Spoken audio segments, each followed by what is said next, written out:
Both Peebles and Hawick were keen to put poor performances from the week before behind them as they met at the Gytes for a clash between the top two Borders teams in Premier 2.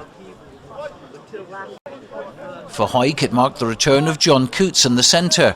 Early in the season he left the Greens to go to Melrose, but things didn't work out, and after a brief spell in the second team he was back, and Hawick welcomed him with open arms. After all, John had scored 2 tries in each of his first 3 games of the season and will once again play a big part in Hawick's campaign to get back into Premier 1. But it was Peebles who had the first scoring opportunity. New Zealander James Oakes loves to take the ball and run at the opposition. He's done it so many times for Peebles and was one of the region's top try scorers last season. He set things up nicely for his team, and with play up to the try line, Fraser Strachan had quality ball to distribute to his backs. They went along the line to Donald Anderson, and with a 2-to-1 overlap it looked like a certain score, but he cut back inside, and on this occasion it was the wrong option. Hawick easily defended the move, but worse was to come for Peebles. They couldn't get the ball out, Fraser Strachan failed to control it, and not for the first time early on in the game, Hawick managed to turn the ball over. Out it came on the green side, and John Coots showed exactly why he's such an asset for Hawick. A trademark chip over David Anderson was collected, a quick pass to Gary Johnson put the winger in the clear. Steve G was back to cover for Peebles, but a superb sidestep from Johnson kept the move going, and there was Coots to bag his 7th try for Hawick in just 4 games.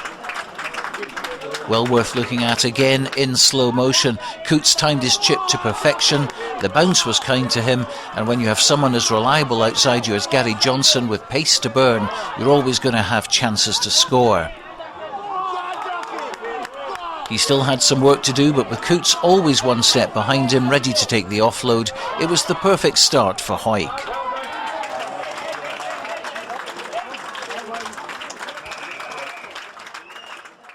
Neil Rennick pulled his conversion to the left to the surprise of everybody, but already these two teams who love to run the ball had shown that they were out to play running rugby this afternoon in good conditions.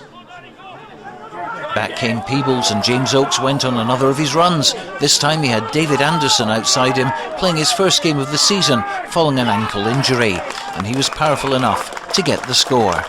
The conversion from his brother Donald was missed, so it was 5 apiece at the Gytes, and the two teams continued to give the ball plenty of air. Unfortunately, the handling, particularly by Peebles, was disappointing on occasions. Hawick managed to get into the Peebles 22 before half-time and pressed hard, trying to break down the Peebles defence, and they were rewarded with a penalty in front of the posts when their opponents were guilty of not rolling away. And Neil Rennick made it 8-5 with his 115th point of the season. I mentioned there was plenty of running rugby in the game, and here's a splendid piece of positive play from Peebles as half-time approached. But once again, wrong options were taken and poor handling cost them dear. This should have given them the lead, but instead Hawick survived, although they were penalised. Unfortunately, Neil Rennick went down injured and had to be stretchered off with a bad shoulder injury. Well, it looked as if Donald Anderson would draw level, but his kick hit the woodwork. That's the tree rather than the post. After the break, Peebles went ahead with a try straight from the training paddock, scored by Alan Smiley, who went clean through the defence to score under the posts. It was good service from Strachan to Neil Warnock, then the dummy run from Steve G, which foxed the Hawick defence, and it really was textbook stuff, and Smiley absolutely loved scoring that one, his 2nd try of the season. Anderson kicked the conversion this time, and for the first time in the game, Peebles were in front. But it was tight out there, plenty of chances for everybody, and Hawick scored next. Bruce McNeil gained vital yardage for his team, taking play up to the Peebles line, and even though the home side stopped the ball from coming back illegally, Hawick managed to regain possession, and with advantage being played, Rory McPherson made the break, popped the ball to McNeil, and the big man's 7th try this season was in the bag.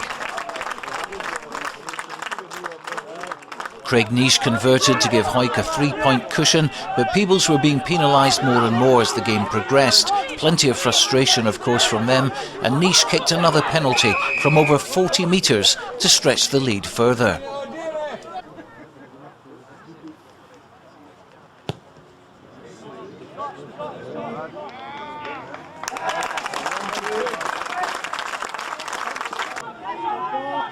Dean McCracken here switching to Coots, and Coots going on a little run in field, getting support from one of his teammates who crashed through to set up another scoring position. But again Peebles infringed, and with Niche landing another penalty, it was all over and Hawick went up to second in the table.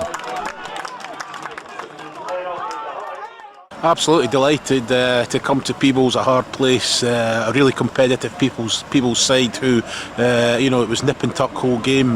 We just kicked a couple of penalties just to take the pressure off us a wee bit. So yeah, really pleased. We worked really hard over the week to improve on last week, and we were really confident going into the game, and just, fell short in a few places. And John Coots back today and on the scoreboard again. Also Bruce McNeil, 7 each for the season. Yes, they would be our go-to men, the talisman for the team. If they're playing well, the team plays well, and John showed some delightful touches for his try, and good interplay with Gary Johnson as well, so delighted, yeah. Aberdeen Grammar lost today at Biggar, so you move into second. Well, that was, of all the other results, we were hoping that for a bigger victory, yeah, that would help us. So that's excellent news. Next week is the halfway point of the league, and I think we'll see how we go on at Haddington, but hopefully we'll be up in the top half of the league where we want to be at this time of the season. We're nearly halfway through the season now. What's the assessment? Probably only about a 6 out of 10. We've got a lot of things to work on. We have got a few positives that are coming in week out, but there's still a lot to work on.